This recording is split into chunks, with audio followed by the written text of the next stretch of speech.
Hello everybody, welcome back to another enlightening episode of #Blessed. I wanted to do part 2 of the video that you guys just saw, if you saw it, referring to a year ago, okay?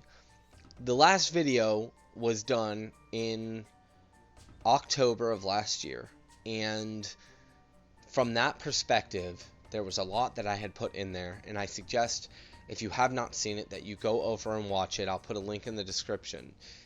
Before we get started, I ask that you hit the subscribe button and hit that notification bell so you don't miss any more of our future content. Anyways, let's unpack this.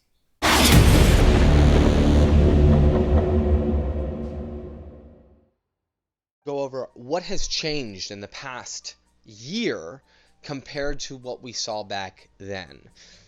Some of the issues that we saw was the craziness with the politics, the drag queen story time, the satanic stuff that we're seeing in this country, in the world. The gender pronouns, the doing sex changes on children, making these changes to society and intentionally making these changes to society, and then attacking Christians. This stuff has been ongoing, okay? We are seeing an attack on the Jews as well, okay? So look at what Nick Cannon said regarding melanated people, right? He didn't just go after the white people in this country, but he also went after the Jews and brought in the black Hebrew Israelites and all of that craziness. The Jews are being attacked as well, but I think at this point that there's a lot to do with the protected classes of people thing. But they're taking that down because there's a lot of conspiracy stuff floating around about the Jews and the old anti-Semitic stuff that people have been passing around for generations, and that stuff has to stop. As the body, we have to be trying to integrate the Jews, not to being Christians, okay? A Christian is a Gentile believer in the Messiah. We should be calling the Jews to be who they were originally called to be, which are Messianics, and come to an understanding of the Messiah who came to die for them first and then for the Gentiles. The Bible says that we should provoke them to jealousy, okay? Replacement theology is not a thing. Come at me, bro. Seriously. That is not a thing.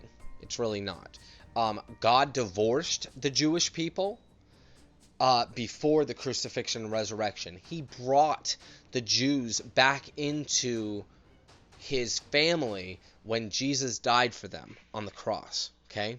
So let's not get mixed up here and to act like God has forgotten about the Jews and all that stuff. As proof that that did not happen, let's look at Abraham, okay? The Abrahamic covenant, the covenant between God and Abraham, actually never happened between God and Abraham. It was between God and God, okay? The separation of a calf and to walk through it was to create this covenant or this bond between two individuals, okay? It was a ceremonial thing. God did it by himself, because he made that promise to Abraham, and he has kept that promise throughout the generations, up until today.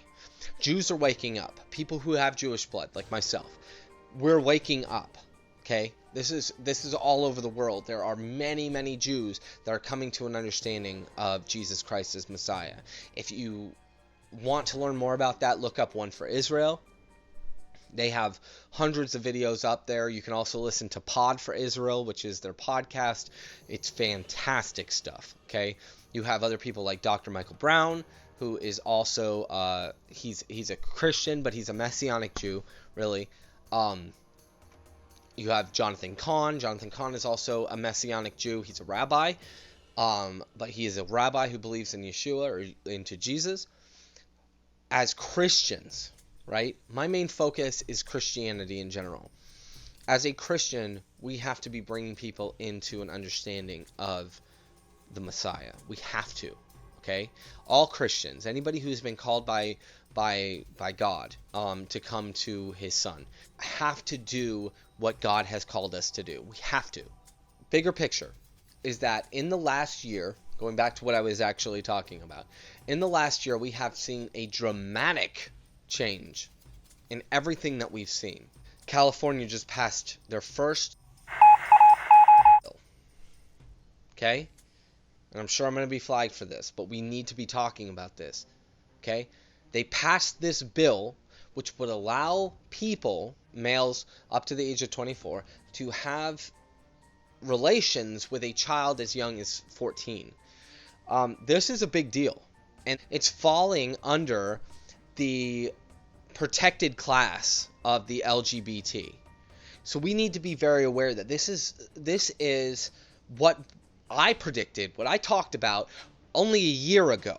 Watch my previous video of what they were trying to do. I said it would take at least 10 years. I didn't think it would just take one. Then you have Netflix putting out a movie called Cuties, and I'm sure that you guys have heard about this, but if you have not, look it up. It is literally labeled to have that stuff in it, okay? It shows a young female's chest, and it is very, very grunge. It's disgusting, okay? A lot of conservatives have been losing their minds over it. Understandably. But this is what they're doing. It's the corruption of society and how we're watching this degradation. This is the final straw, guys. This is what God destroyed Sodom and Gomorrah for. This is what God destroyed the earth during the time of the flood for. This isn't a issue of we're woke, you know. They just started this movement called MAPS. I believe it's MAPS. I don't know what it actually stands for. It's something like underage attracted or something or other. I don't know what it's called. But a lot of people are talking about that because now it is becoming a protected class of people. Within 1 year, guys, we've seen a global pandemic. We've seen this craziness with the politics, the pushing of these ideas into your culture. I think the number one people who should be really irritated about this whole thing is the black community. Because somehow a community who up until the last 60 years has been conservative in their thought process, who has been about family, about God, about their rights, is now being grouped into this orientation who's about sexual immorality. So you should be pretty outraged about this. That you're being grouped in with a group of people who transition their children from one sex to another. This isn't about me hating anybody. I don't hate anybody. I fear that this is going to destroy us. And we have seen this acceleration within 1 year. I don't even know what next year is going to look like. And it's terrifying me to even think that far ahead. But as the church, we need to be praying. We need to be praying about this, guys. We're watching as major Christians in this community are falling away from God altogether. The lead singer of Hawk Nelson gave up his faith, said he really didn't believe in God. You have members of Hillsong that have turned away from their faith and did public apologies to the LGBT community. It's insane. It's absolutely insane. So what have we seen in the past year?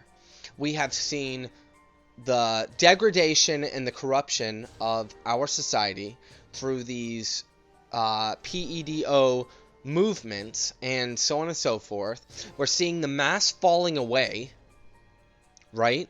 The mass falling away of Christians. Thank God we have some kind of revival going on. Thank God for that, okay?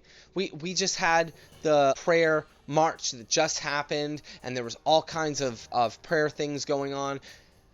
That's awesome. We need revival in this country. We need to be praying over this country, guys. If we don't do that, we are the last beacon of hope for the world. If that light goes out, it's over. It's over for us, and it's over for them. You know, Penn Jillette from Penn and Teller, he said it great. He said, how much do you have to hate someone to know the truth of hell and to not tell somebody that they're going to go there? That's me paraphrasing. But the fact is, even though he's an atheist and he doesn't believe in God, he still sees the value in people coming up to you and preaching the gospel. Because if we truly believe what we know to be true, then we should be crying out to everybody. We should all be the weeping prophet. We should all be like the prophet Jeremiah and going to all of the people of the world and in pleading with them, begging them to open their eyes to the truth. Because what we are seeing right now is what the Bible says about the people being handed over to corrupt minds. That God is turning us over to this evil stuff because we have been so focused on our own wants to be accepted. It's not about being accepted. Jesus said, if the world hates you, remember they hated me first. He did everything right. He did everything right. He followed the laws of Moses. He was kosher. But they still killed him. They did. Technically, we all killed him. We all stand guilty of what happened to Jesus. And we owe our lives to him. If you are truly a follower of Jesus Christ, then you need to make sure that you are preaching the gospel. Do it lovingly. I'm not here to play games. I'm not here to act like, here's my cushy, lovey-dovey Bible verse for you for the day, and let's move on. No, what we are seeing is truly the book of Revelation unraveling before our eyes. And that should scare you. It should. Now, we can get back on track. We can. But we have to change hearts and minds. We have to come to people showing them that we love them. They will know you are Christian by your love, right? Because that's what the Bible says. Paul was stoned almost to death because he wanted to share the gospel with people. You're too afraid to do that? If you're too afraid to do that, then you probably have doubt as to what's going to happen after you're dead. And that's understandable. We all doubt. But right now, it is pivotal that we open our eyes and that we try our best to preach to those who do not know the gospel. I hope that this video has impacted you. I hope it has helped you to understand how far things have gone in this past year. Please share my videos. Please. Hit the subscribe button. Hit the like. The notification bell. Leave a comment. I love responding to the comments. People, we are running out of time. Thank you guys for watching. Bye.